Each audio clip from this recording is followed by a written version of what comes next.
The explosion came before the music. One moment, white fabric caught the desert wind. The next, the wedding tent collapsed in a wall of dust and fire, and Staff Sergeant Emily Carter was on her back in the dirt, ears ringing, body armor smoking at the edges. She sat up. Gunfire. Rooftops. 3 o'clock. She was still wearing the dress. "Carter!" Master Sergeant Jack Donovan dropped beside her, rifle up, scanning the ridgeline. His face was granite. His eyes were fury. "This is exactly why you don't build a life in a war zone." She grabbed her rifle from the ground, checked the mag, looked across the blown-out tent to where David Rahman had been standing 10 seconds ago. He was gone. And somewhere in the smoke, she understood. This wasn't random. Someone had known.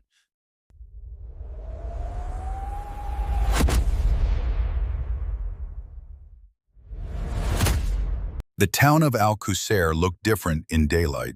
Staff Sergeant Emily Carter stood at the edge of the vehicle staging area and studied the skyline with the particular attention of someone reading a map they'd memorized once and never quite trusted again. 2 years ago, this same skyline had been the last thing she'd seen before a burning Humvee blocked the only road out and the radio went dead. 72 hours. That's how long the siege had lasted. She'd spent the first 12 convinced she was going to die here. The next 36 convincing her squad they weren't. The final 24 doing the math on who she'd be if she survived. She survived. Now she was back. "You always stare at it like it owes you something," said Corporal Reyes, appearing at her elbow with 2 cups of coffee that smelled like burnt rubber and motor oil. He handed her one without asking. "It does," she said. Reyes was 24, smart enough not to push, and had been with her for 8 months. He knew when to talk and when to simply stand beside her while she sorted her head. He stood in silence now. The town was a patchwork of what war leaves behind.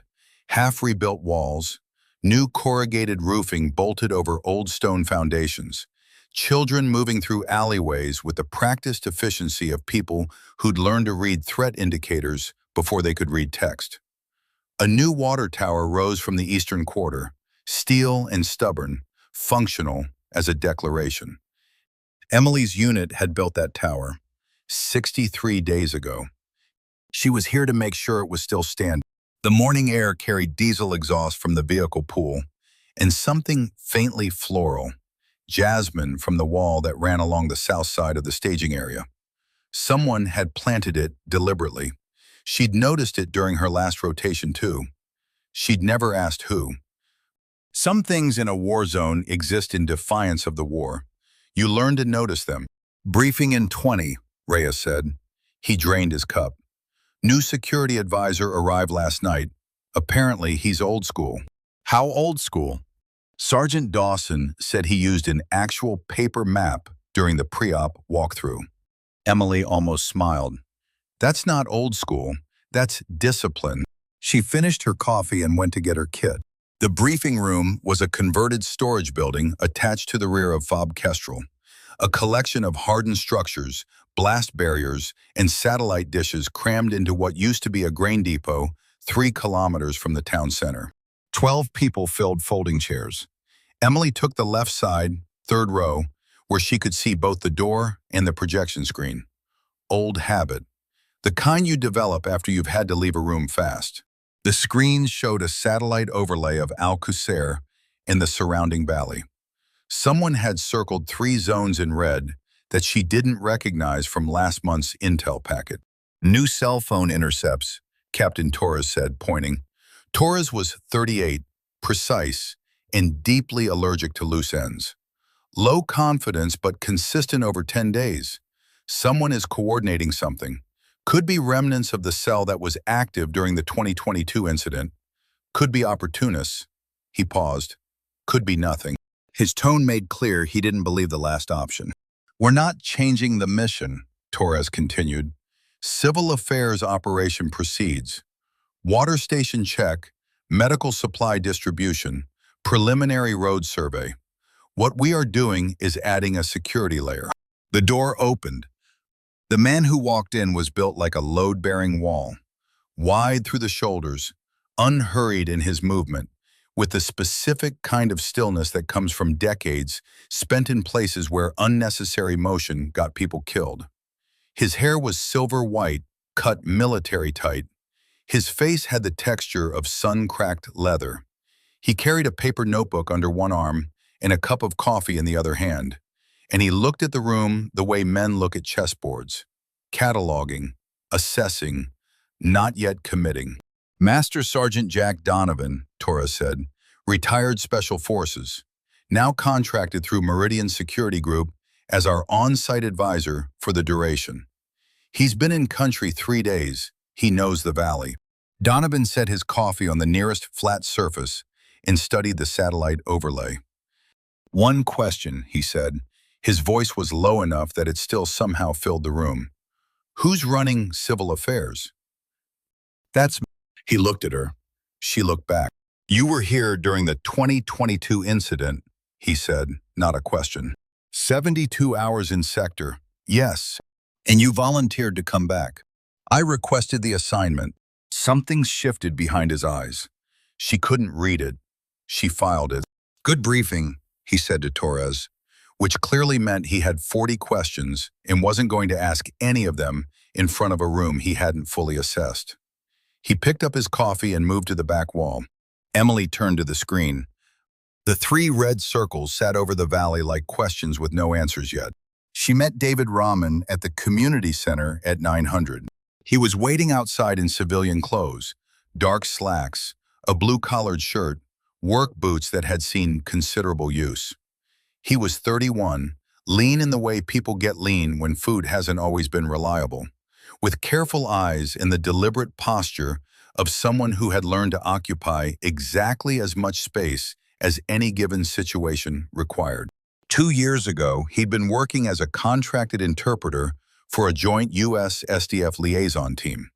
When Emily's convoy got pinned and comms went dark, it was Rahman who moved through the town alone, on foot, at night, without a weapon, to reach the nearest checkpoint and relay their position.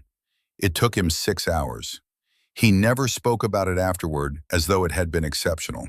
Staff Sergeant Carter, he said, and extended his hand. Rahman, she shook it. You look the same. I look older, he said. You look like you came back deliberately. I did.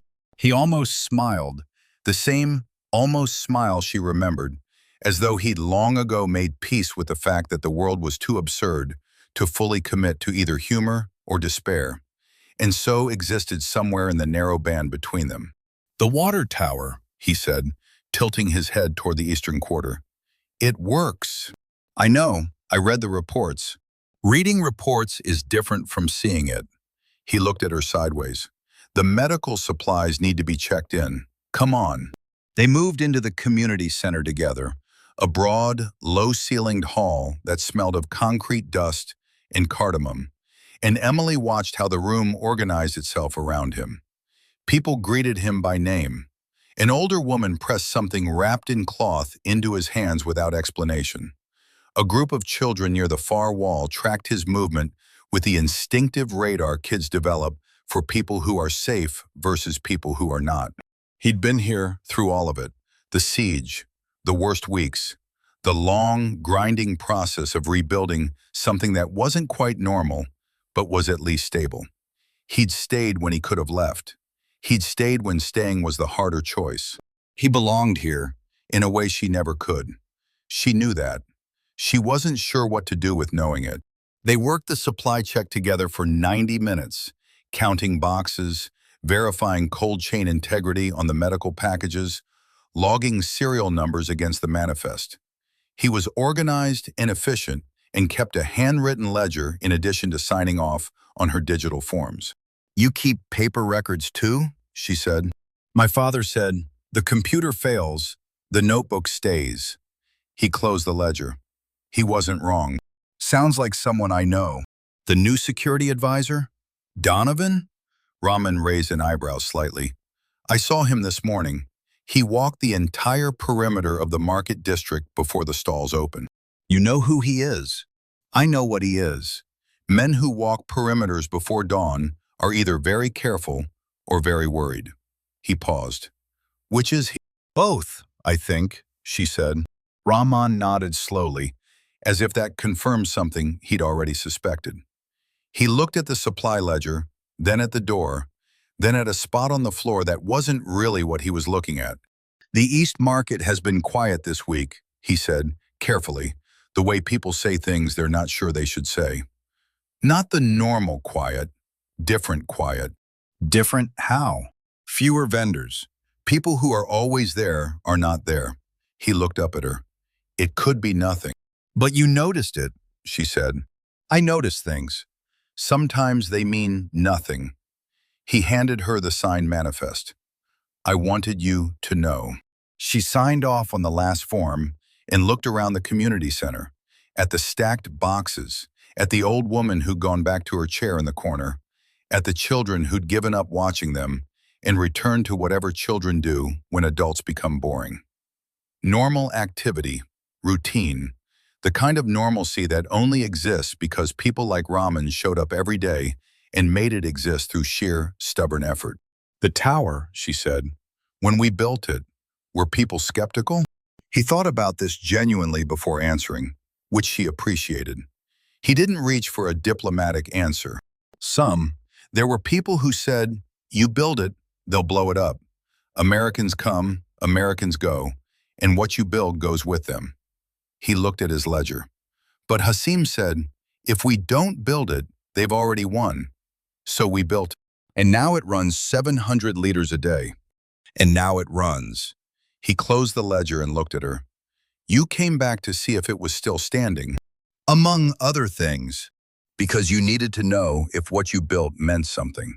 He said it without judgment, just as an observation. I understand that. I do the same thing every morning when I open this center. She looked at him. He looked back. It means something, she said. The tower, this place, what you do here. I know. A pause. I just needed to hear someone who isn't from here say it. She understood that too, perhaps more than she could say out loud. The convoy rolled out at 1100. 3 vehicles, 2 Humvees with gun trucks front and rear, Emily's team in the center in a MRAP that smelled like diesel and old sweat. Reyes drove. Walsh ran the radio. Mendoza had the rear hatch and kept his eyes on the road behind them. Rahman rode with Emily's vehicle as local liaison. Donovan rode in the lead Humvee. The route to the water station ran 3 kilometers east, then cut north along a dirt road paralleling a dry riverbed. Emily had the route memorized and had walked it on satellite imagery for 2 hours the previous night, marking 4 natural choke points, 2 elevated sniper angles, and 1 section of road resurfaced in the last 60 days. New pavement in a conflict zone. She'd noted it. She'd asked about it. Nobody had a satisfying answer. Sector quiet this morning, Rahman said, watching the terrain scroll past. Quiet how? The East Market, same as I said. No vendors on the main street by 9. He paused. It could be nothing. But it wasn't nothing yesterday. No, yesterday it was full. Emily keyed her radio. Kestrel, actual. This is Carter. En route, all vehicles nominal. 1 local indicator, East Market below normal activity, flagging for situational awareness. Torres's voice crackled back. Copy, keep rolling. Donovan's voice came on a separate channel, low and direct. Good catch. She didn't respond.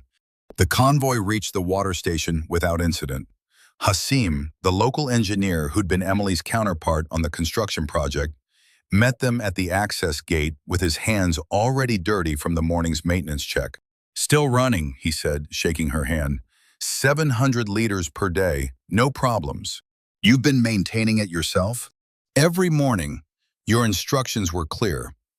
He pointed to the laminated maintenance guide Emily's team had left, mounted inside the access hatch. Good instructions. She walked the perimeter while her team went through the pump assembly. The ground was undisturbed.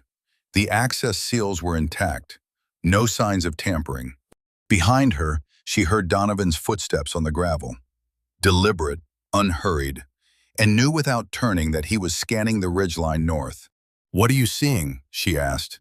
"Same as you," he said, which either means nothing's wrong or whoever's watching us is patient enough to look like nothing's wrong. "You think we're being observed?" "I think we're always observed in this valley. The question is whether they're watching us out of habit or out of planning." He came to stand beside her, both of them facing the ridge. "You know what valleys do to you if you're not careful. Make you feel contained. Make you feel protected until they're a kill box." He looked at her directly for a moment. "You moved fast when you flagged that market. You didn't hesitate. You didn't wait to see if it would resolve itself. It was relevant information. Most people wait to see if information is relevant before they act on it." He paused. "That's usually when it's too late." He walked back to the lead vehicle. Emily stood another moment looking at the ridge. She wrote it in her log. Exact time, exact angle, exact language Donovan had used. Then she climbed back into the MRAP. The trouble came on the return leg, 800 meters from the FOB gate. A single shot cracked from the northern ridge. A clean, flat report that punched through the lead Humvee's windshield, high and left, missing the driver by less than a foot. No warning, no escalation, just silence and then the sound. "Contact north." Reyes hit the gas. Single shooter, ridgeline. Emily was out of her seat and up through the hatch before the echo finished rolling across the valley. Second shot followed the first by 5 seconds. Disciplined interval. Bolt action, she clocked immediately. Someone pulling the trigger and cycling deliberately, not spraying. A marksman, not a fighter. "Push through." Donovan's voice on the radio was controlled and immediate. "Speed is your cover. Do not stop. Go." The convoy accelerated. Emily scanned the ridge hard, looking for muzzle flash, smoke, movement, the specific shape of a prone human being against rock. At 400 meters, her eye caught it, a dark outline behind the second rock formation east of the tree line, prone position, partially concealed. Visual on shooter, North Ridge, 400 meters, second rock formation east of the pines. "I have visual, no shot from my angle." "Rear gun truck, do you have angle?" Torres, from comms. "Negative, obstruction from our position." The third round missed the rear vehicle entirely, kicking dirt 15 meters left. Then the convoy's angle shifted as the road curved, and the ridge dropped below the effective shot line, and the firing stopped. 42 seconds after first contact, they hit the FOB gate. Emily kept her weapon up until the blast barriers were behind them, and the gate was closing. Then she breathed. The debrief lasted 2 hours and ended with a word nobody said. No casualties, one windshield destroyed, no physical evidence recovered. The Ridge team could reach the position by first light, but by then the shooter would be long gone, and all they'd find was brass and boot prints. What they had was geometry and a very uncomfortable question about their own house. Emily sat at the debrief table and looked at the overhead photo of the ridge. The shooter's position was marked now. One of Torres's intelligence guys had done a rudimentary line-of-sight analysis from the shot angles. The position offered a clean view of the return route for about 400 meters. Good elevation, good concealment, someone who knew the terrain, or someone who'd been told exactly where to position. "Convoy route finalized at 0630, Torres said, standing at the head of the table. "Distributed to essential personnel only, 14 recipients. By 1100, a shooter was in position on the return ridgeline." He looked at the timeline laid out on the table.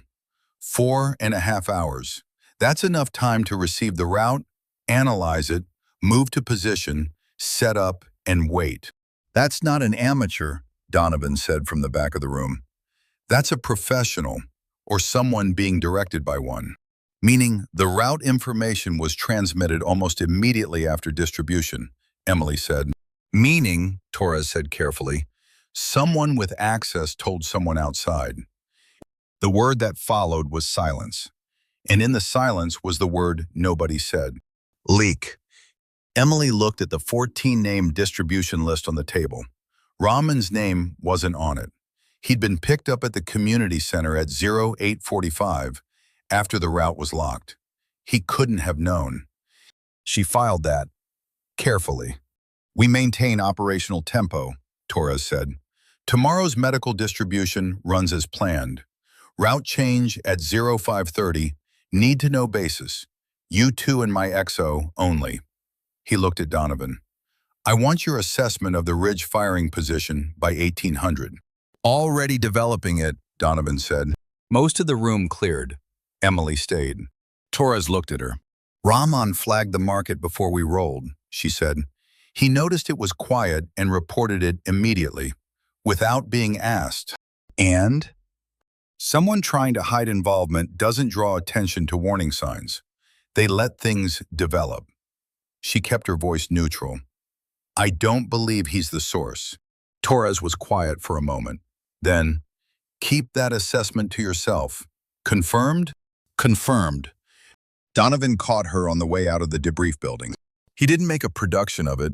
He simply materialized at her side as she came through the door, falling into step beside her with the ease of a man who'd been doing this, finding people, flanking them before they knew they'd been found, for 30 years. You stayed after, he said. I had something worth saying. About Rahman. She looked at him. He was watching the road ahead, not her. Casual, deliberate. I'm not going to discuss what I said to Captain Torres, she said. I'm not asking you to. He was quiet for a beat. I've been in this kind of theater before, Carter. 6 different rotations, 2 different wars, more advisory missions than I can count anymore. I've seen it go wrong in every way it can go wrong. And you know what the most common factor is? Someone getting personally involved. Someone getting personally involved. He nodded once, like she'd confirmed something. Not because they're stupid, usually because they're decent people who want to believe the best. Decent people in a war zone get other decent people killed. She kept walking. I'll keep that in mind. I'm not saying he's the problem.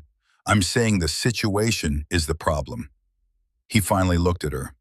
You've got a leak, an active shooter, a cell that's been reorganizing, and a civilian who's connected to the area through about 100 different relationships you can't fully map.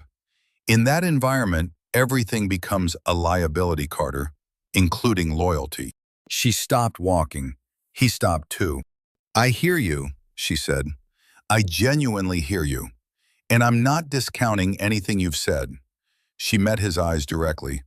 But I came back to this town for a reason. And the reason wasn't just to check a water tower. He looked at her for a long moment.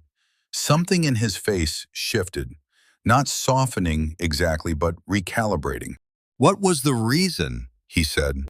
To prove that what we built here matters, that it survives, that the people who trusted us to do it right aren't standing on sand. She held his gaze. You can't do that from behind a blast barrier. Donovan was quiet. Then, keep your sidearm on you at dinner. He walked away. She stared at his back. He knew. She didn't ask how. She found Rahman at the community center at 1800, stacking empty medical supply crates with the efficiency of someone who understood that the work didn't stop for operational drama. She told him what she could. Shots fired on the return route, no casualties, under investigation. He listened without interrupting. Then he set down the crate he was holding and looked at her squarely. My cousin Tariq was gone for 3 weeks, he said. He came back this morning. Emily kept her expression level. I didn't know he was gone. He works in the East Market. That's why the stalls were quiet today. Tariq runs a network of vendors. When he's not there, things don't run normally. He paused. He won't tell me where he's been. Does he have access to anything? Military routes? FOB schedules? Nothing. He's a laborer and a market organizer. But he has connections. And some of those connections, Rahman trailed off. He picked up another crate, moved it. People who are frightened can be used. They don't always know they're being used until it's too late. Emily studied him. He held her gaze without performance or anxiety. Thank you, she said. This is between us. Of course. He stacked the last crate. The community center had gone quiet around them, the evening light coming through the high windows in long, horizontal bars. He was looking at the floor when he spoke again. "Staff Sergeant, I'd like to ask you something." She waited. "I'm going to ask if you would come to dinner. At my family's home, not as a liaison activity." He finally looked up. I don't know the correct phrase. "As a human being," she said. "Yes," a small exhale. "As a human being."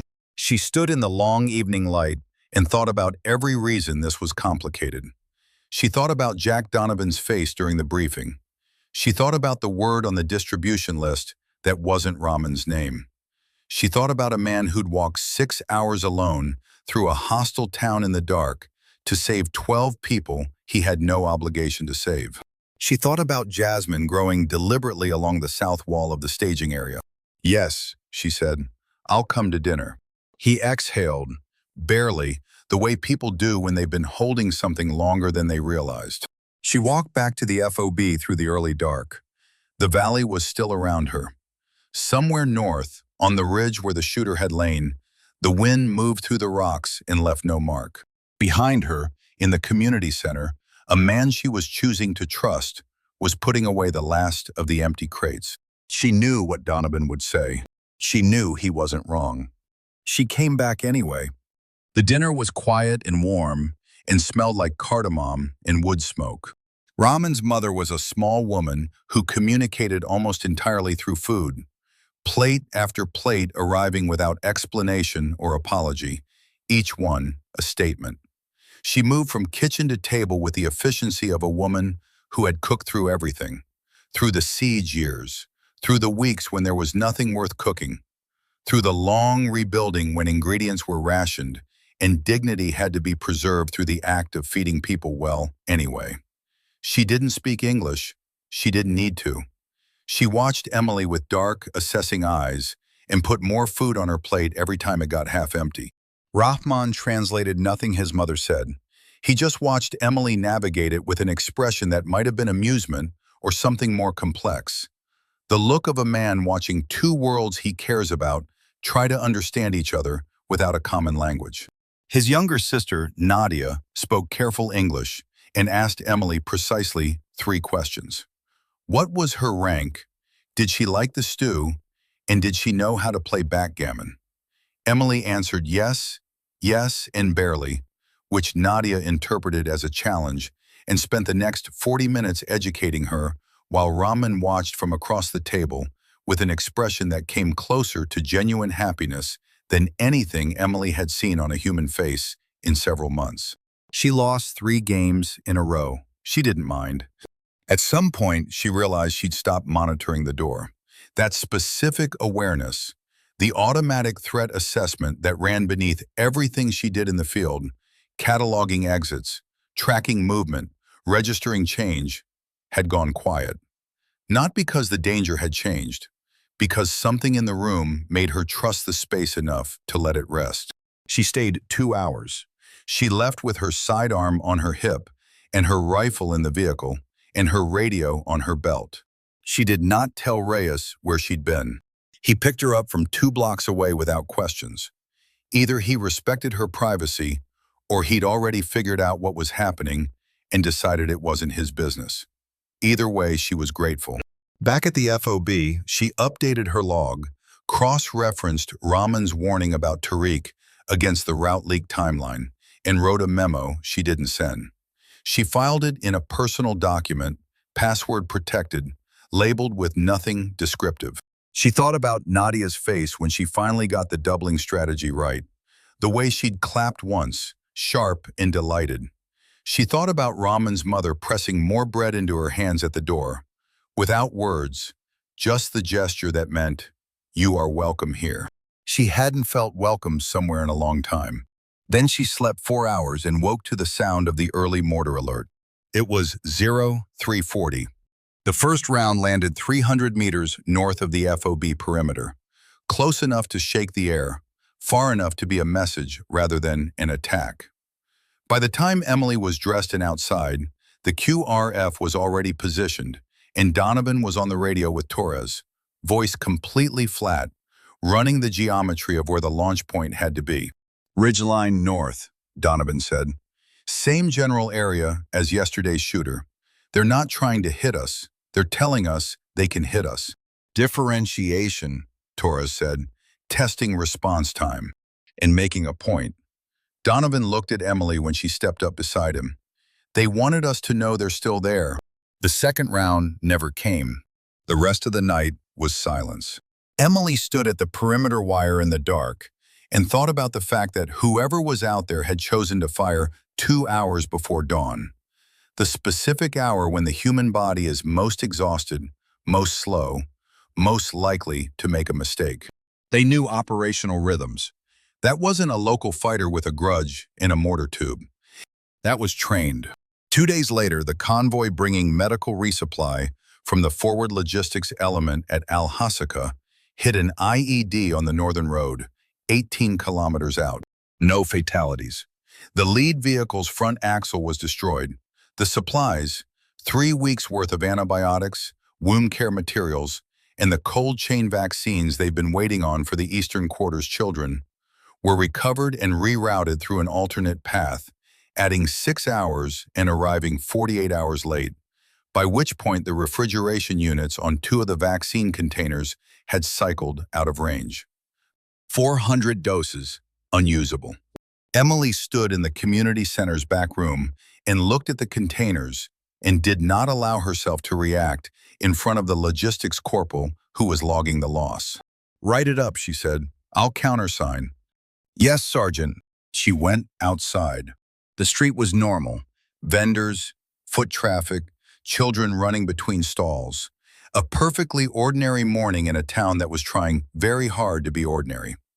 The water tower was visible above the rooftops to the east, steel catching the morning sun. Rahman appeared at her shoulder. "I heard," he said. "Kids in this district needed those vaccines by end of month." She looked at the street. "We can reroute a request through the medical unit at Kestrel, but that's another week minimum, maybe 2. I know a pharmacist in the city who may have some of the antibiotics. Not the vaccines, those I can't get, but the wound care materials and some of the antibiotics, possibly." She looked at him. "That's not a channel I can officially use." "No," he agreed, "but it's a channel that works." He paused. "I'm not asking you to do anything. I'm telling you what exists." She thought about it for exactly 3 seconds. "Tell me what he needs in exchange." A written acknowledgement from Civil Affairs at the community center has been a point of service for the medical program. For his records. For safety, if he's seen supplying to U.S.-affiliated programs without documentation, he becomes a target. "I can do that." Rahman nodded. "I'll reach out today." She watched him move back into the center and thought, this is how things work here. Not through official channels, through trust and relationship, and the understanding that systems fail and people fill the gaps. She'd learned that lesson during the siege, when the official channels were all dead, and a local interpreter walked through the night to save her. The lesson wasn't new. The context was. She went back inside and wrote the acknowledgement letter on official letterhead. She dated it, signed it, stamped it with the unit seal. Official documentation for an unofficial channel. The cognitive dissonance of that was something she'd have to sit with. That afternoon, Donovan found her at the vehicle lot. "I'm receiving pressure from command to accelerate the timeline," he said. "They want Civil Affairs to show measurable progress, community engagement metrics, infrastructure deliverables by end of month." "That's 10 days. "Yes. We're operating with reduced personnel, a compromised comms relay, a degraded supply chain, and an active threat." She kept her voice level. "What exactly constitutes measurable progress in this environment?" "That," Torres said, "is the question I have been asking for 3 days." She went back to her desk and stared at her notes. Then Donovan appeared in the doorway with the specific energy of someone who'd been waiting to have a conversation and had decided now was the moment. "Sit down," he said, not unkind, just direct. She sat. He closed the door and stayed standing. He had his notebook, but he didn't open it. I'm going to say something, and I need you to hear it as an observation, not an accusation, he said. Go ahead. You are making decisions based on a personal loyalty that hasn't been fully earned through official channels. You are protecting a source relationship that hasn't been formally established. You are operating with a set of emotional commitments. He stopped, started again. You've been to his house. You've met his family. You know his mother cooks through every crisis because that's how she holds things together. He paused. That information is in you now. You can't unknow it, and it is affecting your threat assessment. She looked at him steadily. Are you wrong about any of that? No. Is my threat assessment inaccurate? He was quiet. Everything I've assessed so far has held, she said. Rahman flagged the market. His information on the route timing was accurate enough to redirect the convoy. His debrief of Tariq gave us 7 specific intelligence items we've been able to verify. She kept her voice even. Tell me where my judgment failed. It hasn't failed yet. He looked at her directly. That's when it's most dangerous. She sat with that. It wasn't wrong. She knew it wasn't wrong. The moments when your judgment felt most solid were the moments you were least likely to question it. And in a war zone, that certainty was the most reliable path to a catastrophic mistake. I hear you, she said finally, genuinely. And? And I'm still not pulling back from the relationship. She met his eyes. But I'll be more deliberate. I'll document everything. I'll assume nothing. Donovan looked at her for a long moment. Something shifted in his expression. Not approval exactly, but something that accepted the answer as honest. Document everything, he said, and tell me if anything changes. He left. She sat at her desk and wrote in her log, Donovan, valid concern. My response, acknowledged and proceeding. The risk of personal investment is real. So is the cost of not investing. She stared at that last sentence. Then she went back to work. The partial evacuation order came down on day 6. Not a full pullout. Torres was clear about that. But 3 of the 5 contractor support personnel attached to the FOB were being temporarily relocated to the larger base at Al-Hasaka until the threat picture stabilized. Medical staff, logistics coordinator, and the satellite communications tech, which left FOB Kestrel operating at reduced capacity, with degraded medical response capability and a comms architecture that now ran through a relay instead of a direct uplink. Emily read the order twice and felt the shape of it, the slow tightening, the deliberate reduction of capability, the enemy strategy working exactly as designed. She went to Torres. The comms relay adds 30 seconds to any urgent transmission, she said. In a contact situation, that's significant. I'm aware. And we're down to 1 medical technician on site. Also aware. Torres looked at her steadily. Carter, I'm not happy about it either. But I have a threat picture that my command doesn't fully understand yet.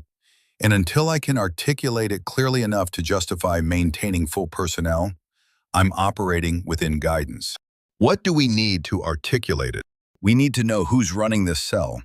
We need to know their supply chain. We need to know whether what we're seeing is a coordinated campaign or opportunistic harassment. He leaned forward. We need to find the leak. Because until we close that, everything else we do is compromised. She left his office and stood in the hallway and thought about Tariq, Rahman's cousin. 3 weeks unaccounted for. Back in the market now, running his vendor network, apparently normal. She needed to know where he'd been. She needed to know without making Rahman a tool in a counterintelligence operation he hadn't consented to. She thought about that distinction for a long time. She found Donovan at the Ridge assessment site that afternoon. He'd spent the last 2 days working with a 2-man security team to map the shooting position and trace possible approach routes. Anything? She said. Boot prints, size 11, military tread pattern. Not U.S. military, but standardized. Someone with access to military supply. He pointed north along the ridge. He came in from the far side, moved along the spine for about 400 meters, set up, took 3 shots, and extracted along a route that kept the ridge between him and the FOB the entire time. He paused. He was trained. Not special operations level, but formally trained. Someone taught him how to move. Is there? There was. 2 years ago, when the cell that hit your convoy was active. Most of them dispersed after the SDF operations in 2023. He sat back on his heels. But people disperse and they regroup. They bring what they learned. Emily looked at the valley below. The town was visible from here.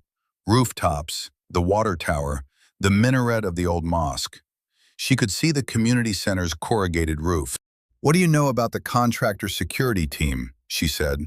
Donovan went very still. She felt it before she saw it. The specific quality of stillness that meant she'd said something he'd already been thinking. Why? The route distribution. 14 people. I've been going through the list. Rahman wasn't on it. Most of my team wasn't on it before 0700. But the contractor security element, Meridian, your company, their site lead received the route as part of the standard morning security package. Donovan was quiet.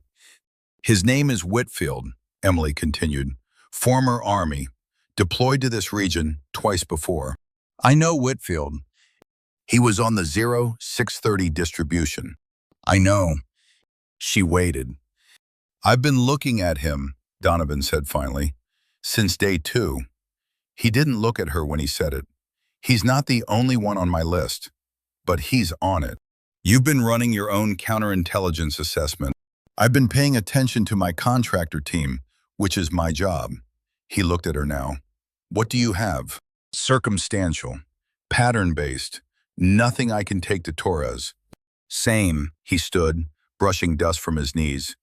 "Keep it between us for now. If we move on Whitfield without evidence and he's clean, we've handed the real leak a map showing where we're not looking." "Agreed."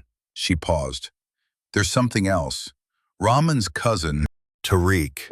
She stared at him. "I know," he said simply. "I've been watching the market since day 1. Tariq came back 4 days ago. He's been meeting with someone in the South Quarter. Different man each time, same general profile. Young, careful, doesn't buy anything." "Does Torres know?" "Not yet. I want to identify the contact before we escalate." She processed this. Donovan had been running a parallel intelligence picture the entire time. Quiet, methodical, paper notebook, keeping it close. "You should have shared this," she said. "I'm sharing it now." He met her eyes. "Because you've been running a parallel picture too." She couldn't argue with that. "So we have 2 possible threads," she said. Tariq as a conduit, frightened into providing information, probably doesn't even know exactly what he's enabling. And Whitfield as a possible deliberate source. Yes. Those are very different problems. Yes. He picked up his assessment kit. One of them has a much worse ending. The hostility in the town became visible on day 8. Not violence, not yet.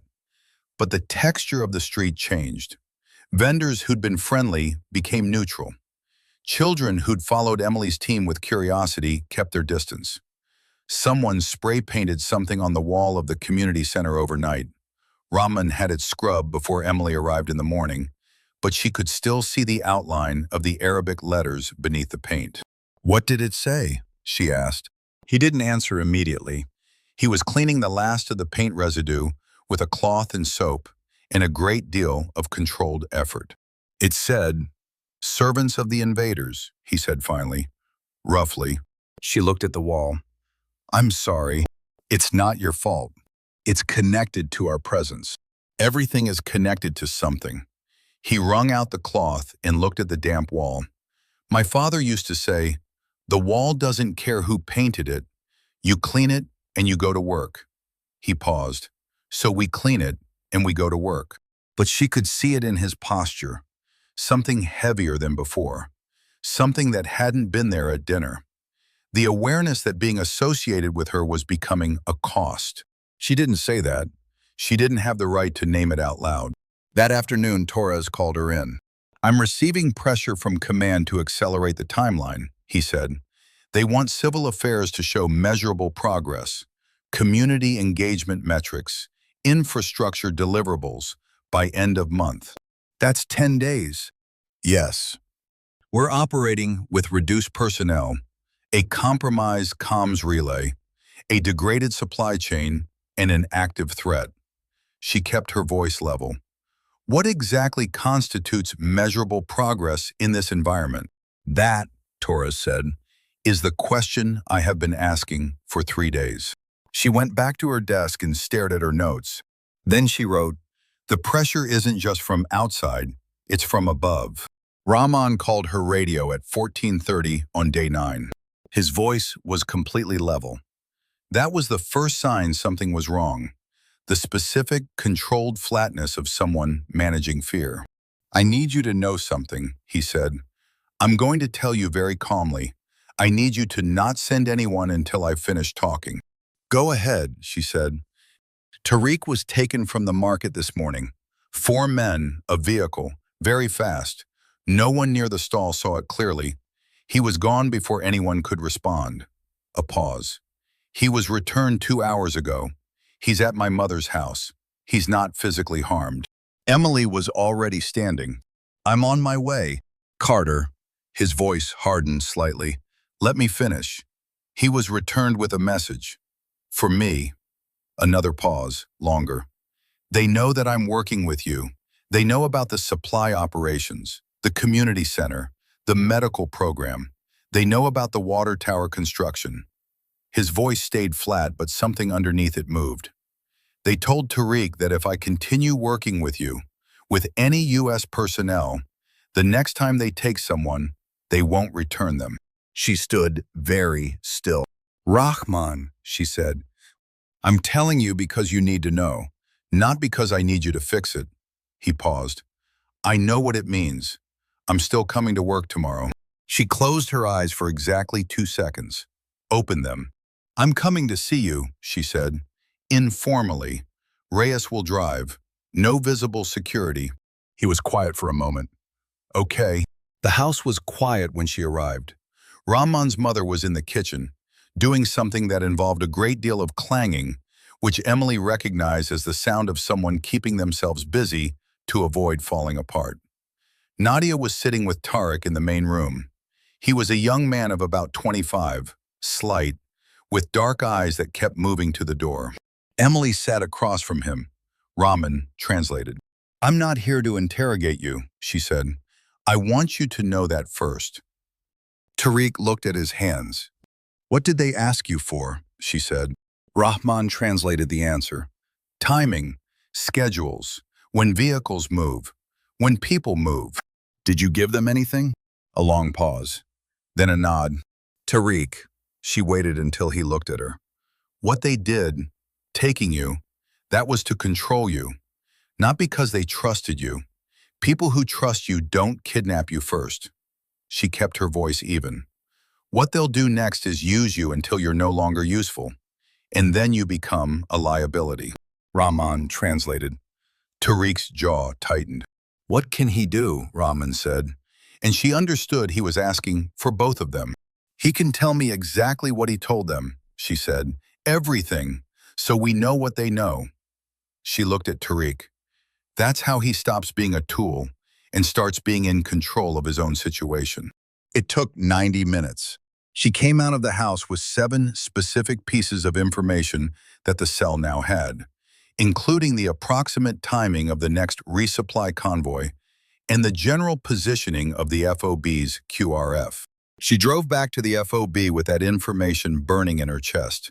She kept replaying Tariq's face, not the fear, which she'd expected, but the shame. The specific quality of shame in someone who has been used as a tool and knows it and cannot fully explain it because explaining it requires admitting they were afraid, and fear is a wound people carry quietly. He hadn't known what he was giving them. He'd known the schedules were sensitive. He hadn't known they'd use it to position a sniper, implant an IED, and test their response time with a pre-dawn mortar round. He'd just known that 4 men put him in a vehicle and told him what would happen to his family if he didn't answer their questions. And then they let him go. And then he'd sat in his mother's house for 3 hours before Rahman found him there. He was 25 years old. He worked in the market. He organized vendor schedules. None of that was a war crime. All of it had consequences. She found Donovan waiting at the gate. "I know," she said before he could speak. "Do you?" He fell into step beside her. "Because what you just did, going to that house, running an informal debrief on a civilian source, that is a significant line, Carter." "I know. If it goes wrong, I know." She stopped walking, turned to face him. "Someone just threatened the life of a civilian to control him into feeding us bad intelligence. Do you want me to log it through official channels and wait 4 days for an assessment that may or may not reach the people who can act on it?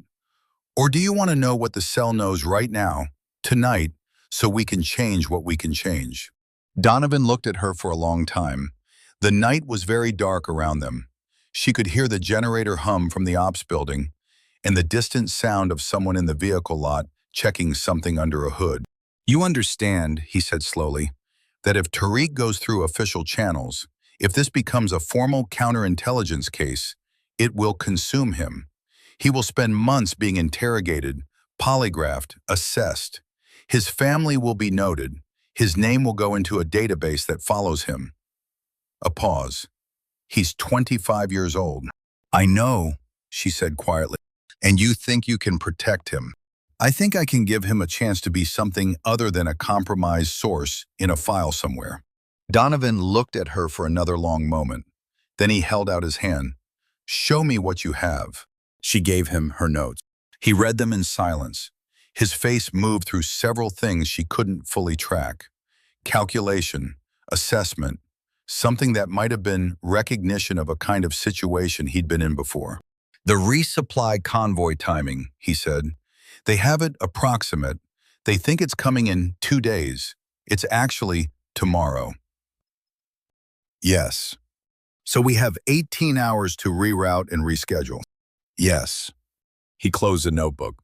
"I'll talk to Torres." "Tell him about Tariq?" "I'll tell him we have intelligence suggesting the resupply route is compromised. I won't mention the source yet." He looked at her evenly. "You need time to build a proper source relationship. An official disclosure right now ends that." She stared at him. He stared back. "I thought you were going to tell me this was exactly why people shouldn't get personally involved," she said. "It is exactly why." He tucked the notebook under his arm. "But you're already involved, so now we deal with what's real." She thought about something then, a thing she hadn't said out loud yet and wasn't sure she should. "Donovan," she said, "the people who took Tariq, they knew about us. The medical program, the water tower, they knew specific things." "Yes." "That information didn't come from Tariq. He knew schedules. He didn't know program details." Donovan was very still. "No," he said, "he didn't." "So there are 2 sources." "Yes," he said, very quiet now. "There are 2 sources." He walked away. She stood at the gate and let the night air settle around her, cold and dry, tasting of dust and diesel, and something faintly floral she'd never identified. Jasmine, maybe, growing somewhere along a wall, stubborn and indifferent to the war going on around it. The math was changing. Something worse was underneath it. The resupply convoy was rerouted. It arrived without incident, 12 hours ahead of the original schedule, on a road the cell hadn't anticipated. The vaccines, a replacement shipment properly cold-chained, made it to the community center by 900. Rahman and Nadia organized the distribution. By afternoon, 47 children in the Eastern Quarter had received their immunizations. Emily watched from the doorway of the center and felt something she couldn't name. Not quite relief, not quite satisfaction. Something more complicated. The specific emotion of watching something good happen in a context that is still, underneath everything, dangerous. That evening, the intelligence assessment came back from Al-Hasaka. Torres called her and Donovan into his office and laid the document on the table. Cell leadership, he said. The intercepts have been triangulated. We have a name and a general operational picture. He paused. There's also a flagged item in the local network analysis. He tapped a paragraph near the bottom of the page. Emily read it. The network analysis had identified a communications pattern between a local market figure, unnamed but described by location and approximate profile, and a known cell contact. The pattern suggested a flow of logistical information over a period of approximately 3 weeks. She looked up. When is this from? The 3 weeks prior to the current rotation. The source was likely not active during those weeks. Tariq was gone for 3 weeks, she said quietly. Yes. Torres looked at her. The report doesn't name him, but the profile matches. She sat back. It also says the flow stopped approximately 4 days ago, Donovan said, reading over her shoulder, which is when Tariq returned. Correlation isn't confirmation, Torres said. No, Emily said, but it's a pattern. She thought about Tariq's face in the dim light of the house, the way he'd looked at his hands, the specific quality of shame in a person who knows they've been used and can't fully say so yet. What's the recommendation from Al-Hasaka? They want us to identify and detain the local source for formal questioning. Torres looked at her steadily. If it's the person you're both thinking of, that creates a complicated situation. She thought about Rahman, about the community center, about 47 vaccinated children, and a water tower running 700 liters per day. She thought about the line between protecting a source and shielding a liability. Give me 48 hours, she said. Torres was quiet. Carter, he's not the source anymore. He was used once, and now he's told us what was taken. If we detain him officially, we lose any chance of understanding the cell's network through his connections. She held Torres's gaze.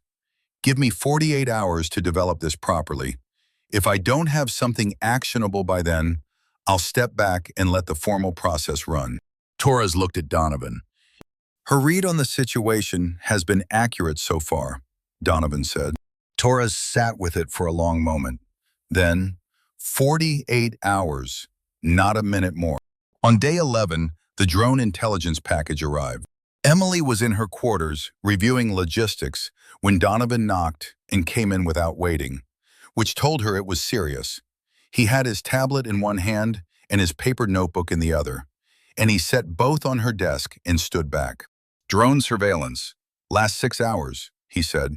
The analyst team at Al-Hasaka flagged this 20 minutes ago. She looked at the tablet. A compound at the southern edge of the valley, a collection of 3 buildings behind a low wall, ordinary in appearance, agricultural equipment visible in the yard. The drone footage showed intermittent activity, vehicles arriving and departing on irregular schedules, no visible weaponry, no obvious military signature, except for the antenna array on the middle building's roof, partially concealed under canvas, but visible from above. And the 2 men photographed in the yard at 1300, one of whom matched the cell leader profile from the Al-Hasaka intelligence report. They've identified this as a coordination node, Donovan said. The cell is using it as a command and communications hub. And, she said, because she could feel the rest of it. And the strike authorization window was opened 3 hours ago. He met her eyes. Command has a drone asset with a Hellfire capability currently on station.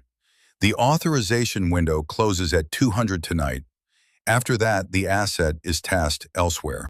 She looked at the compound image. Civilian presence? Unknown. Agricultural cover means there could be workers, family members. No visual confirmation either way. How certain is the cell leader ID? 70% confidence. The analyst team says the figure matches the profile, but the imagery resolution isn't definitive. She stared at the image. 70% confidence. An unknown number of possible civilians. A 6-hour window. The compound looked innocent from above. That was always the problem. Everything in this valley looked innocent from 10,000 feet. Walls, rooftops, equipment. The geometry of ordinary life in a place that had been anything but ordinary for a long time. "Who makes the call?" she said. "Torres has the authority to authorize or decline. He's reviewing it now." Donovan paused. "He's going to ask us both for our assessment." She thought about the compound, about the antenna array, about the cell that had been constricting their operation for 11 days, the mortar test, the sniper, the IED, the vaccine containers cycling out of range, the spray paint on the community center wall, Tariq in his mother's house with moving eyes. Then she thought about what 30% uncertainty looks like when you turn it into people. "There's a window to verify," she said. "If we can get eyes at ground level, it's 3 kilometers from the FOB perimeter, in the dark, through terrain we haven't fully assessed." "I know." Carter. He said her name with a specific weight. "If you're suggesting what I think you're suggesting, I'm not suggesting anything yet." She looked at the image. "I'm doing the math." The math was brutal. A strike with 70% confidence on a target with unknown civilian presence, closing in 6 hours. A ground verification option that required traversing unassessed terrain in darkness with reduced personnel. Or decline the window and the cell continues operating, continues constricting, continues threatening the people who'd chosen to stand beside them. She thought about the story that would follow a wrong strike, not just in this valley, but everywhere the cell had reached. Images, a narrative, American drone, farm compound, unknown casualties. Everything they'd built would be erased by that story. The water tower, the vaccines, the medical program, erased. Every relationship they'd built would become a liability for the people who'd built it with them. Rahman's name on a list. The community center locked. She thought about what it would mean if that compound held civilians and they struck it anyway. "I can't recommend the strike at 70%, she said finally, "not without verification. Torres may authorize it anyway. That's his prerogative." "I know." She looked at Donovan. "What do you recommend?" He was quiet for a long moment. His face was doing something complicated. The face of a man who had done this math before, in other valleys, other light, other compounds, who knew exactly how much each option cost because he'd paid those costs and carried them since. "I've authorized strikes at lower confidence than this," he said, "when the operational picture demanded it. I've also declined at higher confidence and watched the target reorganize somewhere else." He set down his tablet. "Neither choice is clean. Anyone who tells you otherwise hasn't done this long enough." "So what do you recommend?" she said again. "I recommend," he said slowly, "that we request a delay in the authorization window. 12 hours. Enough to get better imagery or ground verification. Command will push back. Command always pushes back." He picked up his notebook. "I'll make the request through the Meridian channel. It carries different weight than a unit request." He paused at the door. "Carter." "Yeah." "Whatever Torres decides, don't second-guess the process. The process exists for a reason.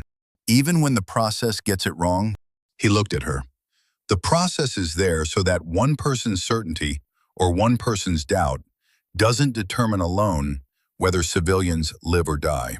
That's the point of it." A pause. "It's also how bad decisions get made by committee. Both things are true at the same time." He left. She sat in the quiet of her quarters and looked at the compound image and thought about the specific cost of being the person who says, "Wait," of holding a line when every pressure said, "Move," of how easy it is to mistake urgency for necessity, and how long you live with the answer afterward either way. She wrote in her log, "Declined to recommend authorization. Insufficient confidence threshold." Then she added, quietly, for no one but herself, "If I'm wrong, I'll carry it. That's what this is." She closed the log and waited for Torres's decision. Torres declined the strike. Not because of Emily's assessment or Donovan's request through the Meridian channel, though both were logged. He declined it because at 2100, 40 minutes before he was scheduled to give his authorization decision, something happened that changed the picture entirely. Whitfield. Emily was at the operations desk when the call came in. Donovan's voice on her personal radio, low and controlled. My location, now. She found him behind the vehicle maintenance bay, standing in the dark with his tablet angled so the screen faced the ground. Beside him was Sergeant Dawson, who looked like he'd been punched and was trying not to show it. Tell her, Donovan said to Dawson. Dawson looked at Emily. I found the transmission, he said, in the comms logs, buried in the relay traffic from the degraded uplink. Small packet, irregular interval, encrypted with a commercial algorithm, not military standard. He swallowed. I triangulated the destination address. It's not an insurgent network. It's a private server in Turkey. Whitfield, Emily said. He's been transmitting since day 2, Donovan said. His voice was flat and very controlled. The drone authorization window, the timing, the asset on station, the 6-hour window. That packet went out 4 hours ago. She stared at him. He told them we had a strike window, she said. Yes. So the compound may be already cleared, or it may have been designed to draw us into authorizing a strike on a site they knew we couldn't fully verify. In order to, he stopped. She finished it. In order to make us hit civilians, to give them a propaganda event. Donovan said nothing, which was confirmation. The math reassembled itself in her mind, all the numbers resorting into a different picture. The 70% confidence, the unknown civilian presence, the closing window, and the pressure to act. They had almost authorized a strike that would have handed the cell exactly what they needed. Is Whitfield still on the FOB? She said. Yes, in his quarters. Does he know we've found the transmission? Not yet. She looked at Donovan. He looked back. We need Torres, she said. I know. Right now. I know. They walked to Torres's office together. They laid it all out. The transmission, the timing, the targeting picture, what it meant. Torres listened without interrupting. His face did what faces do when the thing you suspected turns out to be true, and worse than you suspected simultaneously. When they finished, he was quiet for a long moment. Then he picked up his radio. QRF, this is actual. I need 2 personnel at Contractor Quarters 1. This is an administrative hold. Quiet, no weapons drawn. Confirmed? The QRF confirmed. Torres looked at Emily. The strike window is declined. I'll report operational factors. The Whitfield situation goes through proper channels. JAG, contractor oversight, the whole process. He paused. Your ground assessment, Carter. It was right. If we'd hit that compound at 70% confidence. We didn't, she said. We didn't, he exhaled. Get some sleep. Tomorrow this gets complicated. She walked out of the office into the cold night air. Donovan was behind her. Tariq, he said quietly. What about him? He didn't cause this. He was a conduit, frightened into providing logistics timing. The actual leak was Whitfield. Tariq gave them scheduling details. Whitfield gave them operational intelligence and strike window information. She stopped walking, stood in the dark and thought about 48 hours and what she'd promised Torres and the formal process that was now going to grind its way through Whitfield and eventually probably reach Tariq anyway. Rahman needs to know, she said. Not tonight, Donovan said. No. She looked at the sky. The stars were out, cold and indifferent. Not tonight. She went to her quarters and lay down and did not sleep for a long time. The valley was quiet. Outside the wire, in the dark, everything that was going to happen next was already in motion. Whitfield was in custody by 0300. Not loud about it. Torres had been clear. Administrative hold, no weapons drawn, no announcement to the broader FOB population until JAG and contractor oversight were looped in through proper channels. Whitfield went quietly, which told Emily either he hadn't expected to be found this fast or he'd already made peace with the outcome. Neither option made her feel better. By 600, she was at her desk, writing the incident report she'd have to submit through 3 separate channels: Unit Command, Civil Affairs Headquarters, and the Counterintelligence Cell at Al-Hasaka. The report was factual and precise and said nothing about Tariq, nothing about the dinner at Rahman's house, nothing about the parallel intelligence pictures she and Donovan had been running. Those things existed in her password-protected file and in Donovan's paper notebook and nowhere else. She thought about that, about what it meant to protect sources and methods in a way that wasn't entirely above board, about the line between operational discretion and something more uncomfortable. She wrote the report anyway, clean, accurate, and incomplete in all the right places. Donovan appeared at her door at 6:30 with 2 coffees that smelled marginally better than the usual supply, which she took as a deliberate gesture. "He's talking," Donovan said. He meant Whitfield. To Jag? To the counterintelligence team from Al-Hasaka. They drove through the night. He sat across from her desk. He's been in contact with an intermediary connected to the cell for 6 weeks. Started before this rotation. He claims it was financial. He has debt, a custody situation, the usual pressures. He paused. He also claims he didn't know the compound strike was a setup. He says he passed the authorization window information, thinking they'd use it to move the target, so they could disappear and make us look like we missed. That's his story. She thought about what the alternative story was, that Whitfield had known exactly what a strike on that compound would produce, that he'd been complicit in setting up a civilian casualty event. She thought about how different those 2 stories were, and how much they mattered, and how she would probably never know for certain which one was true. "Does it change the outcome?" she said. "For him, legally, significantly." Donovan drank his coffee. "For us? No." She nodded. "There's something else," he said.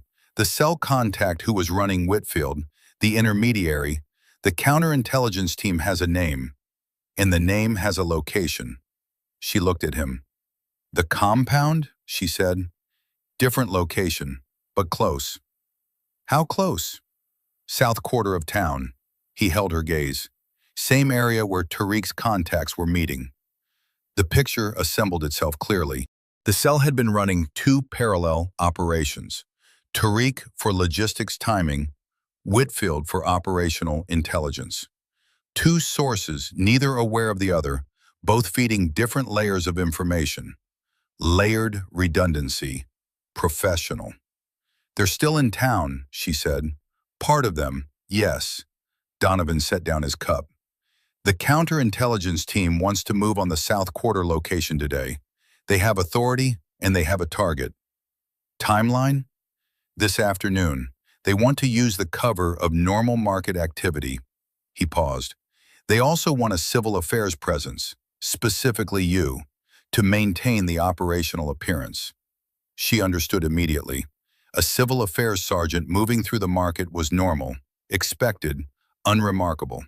A counterintelligence team moving through the market was not. "What's the risk to civilians?" she said. "Assessed as low. The target location is at the edge of the market district. If they move fast and clean, collateral is minimal." Assessed as low isn't the same as low. "No," he said, "it's not." She thought about Rockman, about the community center, about the water tower and the vaccine distribution, and the 47 children who'd gotten their immunizations because a man she trusted had found a pharmacist who was willing to take a risk for a piece of official paper that said his work mattered. She thought about what it would mean for all of that if she pulled back now. "Tell them I'll be there," she said. She went to Rockman at 900. She found him at the community center running the morning logistics, which was what he did every morning, regardless of what had happened the night before or what might happen in the afternoon. He was checking the supply ledger against the previous week's distribution numbers, and he didn't look up when she came in, which meant he'd heard her footsteps and knew who it was. She told him about Whitfield. Not everything, not the details still under investigation, but enough. The contractor source. The fact that the primary leak was inside the FOB, not in the town. He listened with the stillness of someone receiving information they'd suspected, but hadn't let themselves fully believe. Tariq, he said when she finished, he was used. He didn't know the scope of what he was enabling. She held his gaze. He's not going to face formal proceedings if I have anything to say about it. He was a frightened young man who got pressured into providing market schedules. That's not the same as being a collaborator. Rahman was quiet for a long time. Then, he's been living with it. Every day since he came back, you can see it in him. The way he moves, the way he doesn't look at people. I know. He needs to talk to someone. I know that too. She paused. Rahman, there's something happening this afternoon. I can't tell you the details, but I need you to know there may be activity in the south quarter of the market. I need you to make sure anyone connected to you, your family, your vendors, Tariq, is away from that area between 1400 and 1600. He looked at her directly. How serious? Serious enough that I'm telling you. He nodded once. I'll make arrangements. She started to leave. He spoke again. Emily. She turned. He almost never used her first name. After this, he said, when it's settled, I want to ask you something. She looked at him. He was looking at her with the expression she'd first seen at the dinner table, the specific quality of a man who has decided something and is waiting for the right moment. Ask me now, she said. No, he almost smiled. Some things should wait for a better day. She held his gaze for a moment, then she nodded and left. She was halfway back to the FOB when she understood what he was going to ask. She let herself think about it for exactly 30 seconds. Then she put it in a compartment and locked it and went to get her kit.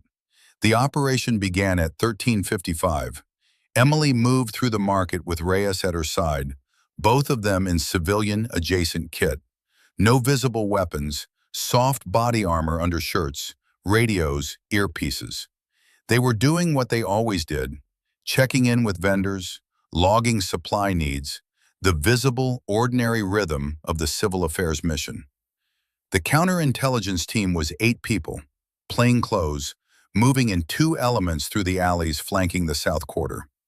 Donovan was in an elevated position on a rooftop 3 blocks north, with a communication line to both elements and a view of the target building. The plan was clean. CI team moves to location, makes contact, extracts the target or targets. Emily's presence maintains the civilian atmosphere of the market during the approach. 45 seconds ideally, quick and quiet. It stopped being quick and quiet at 14:01. The first shots came from inside the target building, not at the CI team, who weren't visible yet, but outward into the market street. Warning shots or panic shots, Emily couldn't tell, but people scattered immediately. The specific, controlled chaos of a market crowd that has lived through enough violence to know what gunfire sounds like and what to do when it starts. Contact inside the target, shots fired into the street. The CI team lead's voice in her earpiece was controlled but fast. We have not breached. Repeat, we have not initiated contact. They burned the approach, Donovan's voice, flat and immediate. Someone tipped them. Move now, move now. Emily grabbed Reyes's arm. Get people back, north side, push the crowd north. She was already moving, getting between the nearest cluster of vendors and the direction of fire, using her body and her voice and the authority that came from being the person who stayed calm when other people couldn't. Move back, go north, away from the street. More shots. Inside the building, a sustained burst, then silence, then a single shot, different caliber, from elevation. Donovan. Then the CI team was moving, fast and hard, through the south alley, and Emily had 30 civilians moving north with her, and Reyes was covering the rear, and she could hear Torres on the command net calling for QRF, and the QRF was 3 minutes out, and 3 minutes was a long time. The building produced two men through the front entrance, running, not fighting, which told her they'd lost whatever initiative they'd had. The CI team took them down in the street with professional efficiency. One more shot from elevation. Donovan again, covering an angle she couldn't see. Then quiet. 43 seconds from first shot to last. She stood in the north end of the market with 30 shaken civilians and Reyes at her back, and the dust still settling over the south quarter, and she did a count. Everyone who'd been in the immediate area when it started, she could account for. No visible casualties among the crowd. 2 CI team members down, she learned later, minor wounds, both ambulatory. The market breathed around her, slow, careful. Then gradually people began to move back toward their stalls, with a particular stubborn reflex of a community that has decided not to let violence define the rhythm of its days. She watched them do it and felt something she didn't have a word for. The CI team extracted 3 individuals from the building. One was the intermediary who'd run Whitfield, a man in his 40s, former logistics contractor, with a phone full of encrypted communications and a set of accounts that the counterintelligence analysts would spend the next 2 weeks unraveling. He didn't resist. He looked, Emily thought, profoundly tired. The other 2 were cell operatives, young men, early 20s, who had the look of people who'd been told this was going to go differently. The sniper from the ridge was not among them. Donovan noted this from his elevated position and reported it to Torres without visible emotion. The shooter was still out there, possibly already gone. Probably. That was the part of these operations nobody put in the summary report, the ones who weren't there. Emily was writing her incident notes at the CI team's staging area when Reyes appeared at her shoulder. "Sergeant, you need to come." She followed him to the south side of the market building, where the rear alley ran between 2 stone walls. Donovan was there. He was on the ground, sitting against the wall, with his right hand pressed to his left side. His shirt was dark. One of the CI team medics was crouched beside him, working. "Don't," he said when he saw her expression. "It's not as bad as it looks." "You were shot," she said. "Grazed. Ricochet off the wall during the breach." He looked at the medic. "How bad?" "2 ribs, possibly 3. No organ penetration that I can assess here. You need imaging." "Right." Donovan looked at Emily. "See? Grazed. You need to be evacuated. I need to be assessed at Kestrel's medical station, and then I need to write my incident report." He looked at her steadily. "I've had worse on a Tuesday morning." She crouched beside him. "Donovan." "Carter." "I'm serious." "So am I." He met her eyes. "The shooter is still out there. Until we confirm he's left the valley, this area is not secure. I'm not leaving you here with a reduced CI team and a medic and Reyes. That's my call." He said it with the finality of a man who had earned the right to make it. "Help me up." She looked at the medic. The medic gave a small shrug that said, "He's not wrong about the injury, and you're not going to stop him anyway." She helped him up. He stood, winced once, controlled it, adjusted his rifle. "The south building is clear," he said to the CI team lead, switching back to operational mode with the ease of long practice. "North exit covered. What's your next move?" She watched him work and thought, this is what 30 years looks like. Not the injury, the refusal to let the injury change what needed to happen. She went back to her notes. She found out later, from Reyes, who'd heard it from one of the market vendors, what Rahman had done during the firefight. He'd moved his family out of the south quarter at 13:30, as she'd asked. Then he'd gone back. Not into the firefight, not toward the target building. He'd positioned himself at the north end of the market, where the crowd was pushing and panicking, and the narrowest alley created a bottleneck that could have turned dangerous. And he'd stood there, calmly and clearly, redirecting people, keeping the flow moving, preventing the kind of crush that kills people not with bullets, but with physics. For 13 minutes, while the operation ran its course, he'd managed the crowd with the authority of someone who belonged there, because he did belong there, because he'd been managing this community through every crisis for years, because the people in the market knew his voice and trusted it. Reyes said he never raised his voice, just stood at the bottleneck and kept saying, "This way, keep moving, you're safe, this way." Emily sat with that for a long time after she heard it. Then she went to find him.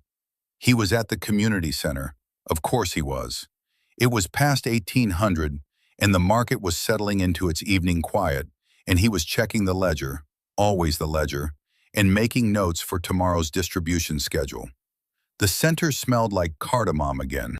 His mother had apparently been there and left food, which Emily was beginning to understand was how the woman responded to every crisis in the world. "I heard what you did," she said. He didn't look up from the ledger. "I managed a crowd. It's not remarkable." "It's remarkable. People needed to move. I helped them move." He closed the ledger. "You kept 30 people from running toward the gunfire. That's also not remarkable. It's just what you do when you know what to do." She looked at him. He looked at her. "You said you wanted to ask me something," she said, "when it was settled." "It's not entirely settled."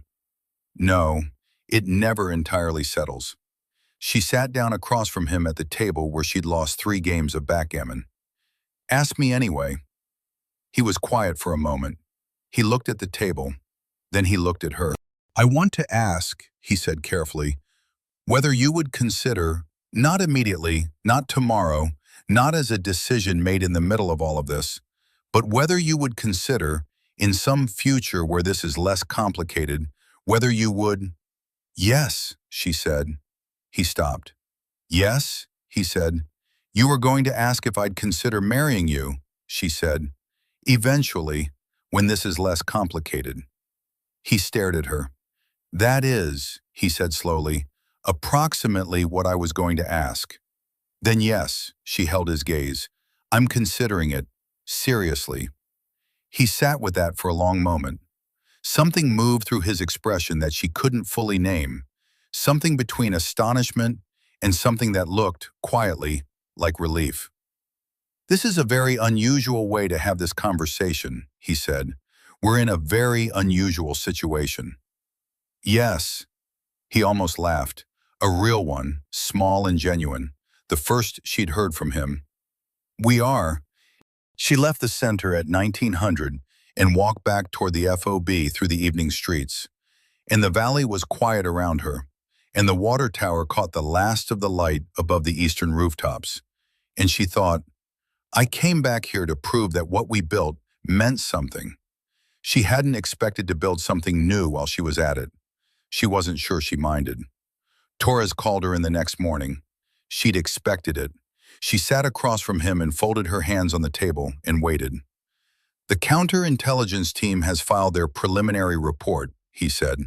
"It covers the Whitfield situation, the South Quarter operation, and the intelligence picture developed over the past 11 days.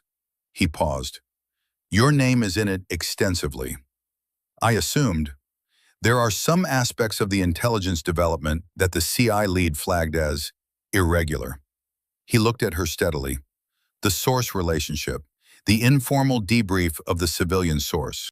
The parallel assessment you and Donovan were running outside of the formal reporting chain." "Yes," she said. "The CI lead is not recommending disciplinary action. He's noting it as an area requiring clarification." Torres leaned back.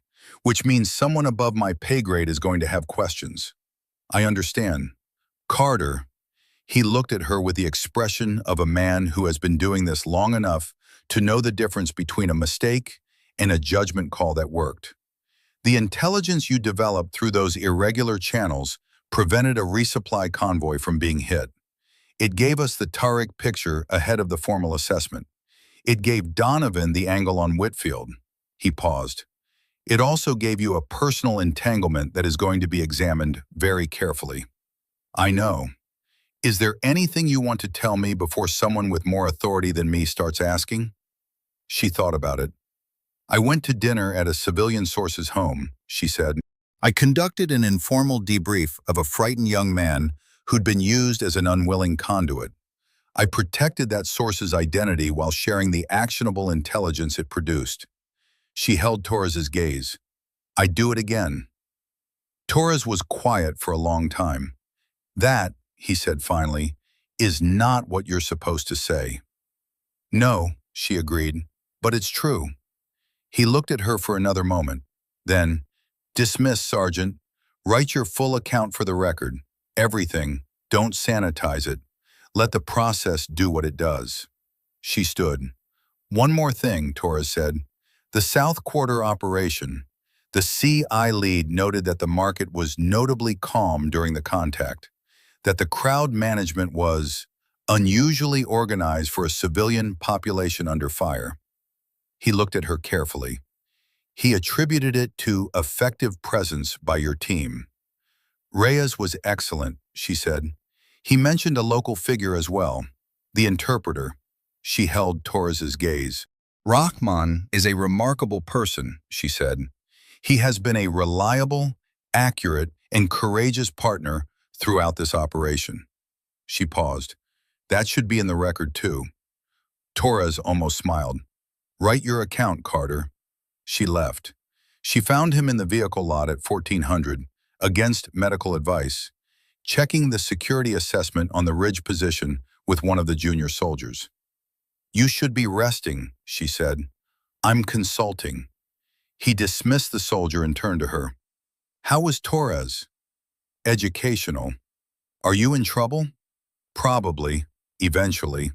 She stood beside him and looked at the ridge. They'll look at the source relationship. I know. He was quiet. When they do, I'll provide my assessment of the intelligence value and the operational necessity. He paused. I'll also provide my assessment of your judgment throughout this operation. She looked at him. Which is? She said. He took his time with it. The way he took his time with everything, not hesitation, just the specific deliberateness of a man who'd learned not to say things he didn't mean. You came back to a place that nearly killed you, he said. Not because you had to, because you decided the work mattered. You maintained a source relationship under fire and under institutional pressure, and every intelligence product you developed through that relationship proved accurate. He looked at the ridge. You also declined to recommend a drone strike at 70% confidence on a target with unknown civilian presence, which, given what we now know about what that strike was designed to produce, was the right call. He paused. My assessment is that your judgment was sound throughout. She stood beside him in the afternoon light. You thought I was making a mistake, she said. The involvement with Rahman. I thought it was a risk. A pause. I've also spent 30 years watching people keep their distance from everything in a war zone and come home with nothing but the distance. He looked at her sideways. I was wrong about some things, not all of them, but some. She thought about what she wanted to say. She had a lot of options. She chose, thank you for the delay request on the strike window, for talking to Torres about the resupply intelligence without naming Tariq, she stopped, for knowing when to let me make the call. He nodded once, the nod of a man who understood what was being said. Kid, he said, the first time he'd used that word, and something in the way he said it landed differently than she expected. Not dismissive, something closer to the way her father's oldest friends talked to her, with a specific warmth of people who'd seen you become yourself. Go write your account. She almost smiled. You too. After I finished with the ridge assessment, she left him there, standing in the afternoon light, looking at the terrain with his paper notebook open and 3 cracked ribs and 30 years of this kind of work behind him. And she thought, I understand now why he stayed in it so long. Not because it was easy, because it was the thing he knew how to do, and it mattered that someone did it well. The wedding happened on a Thursday, not the original date, That had been moved 3 times for operational reasons, and not in the tent that had been planned, which had been taken down after the security assessment determined the original location was too exposed. It happened in the courtyard of Rahman's family home, in the early evening, with 12 people present. Emily's team, minus Whitfield, Torres, and his XO, Donovan, Rahman's mother, and Nadia and Tariq and 2 cousins, and a local judge who owed Rahman a long-standing favor and was willing to make the legal proceedings informal and brief. Emily wore her uniform. She hadn't had anything else to wear, and Rahman had said, quietly, that he preferred it anyway, that the dress had been an idea from a different plan, and this was better. She wasn't sure she agreed, but she was there, which was the part that mattered. There were no vows from a script. They'd agreed on that. Torres's XO had found a passage from something, she didn't catch what, and read it briefly, and then there was a silence. And in the silence, Emily looked at David Rahman, and he looked at her. And whatever needed to be said between them passed without words. Donovan stood at the back of the courtyard with his arms folded and his expression carefully neutral. She'd seen him be expressionless for 11 days.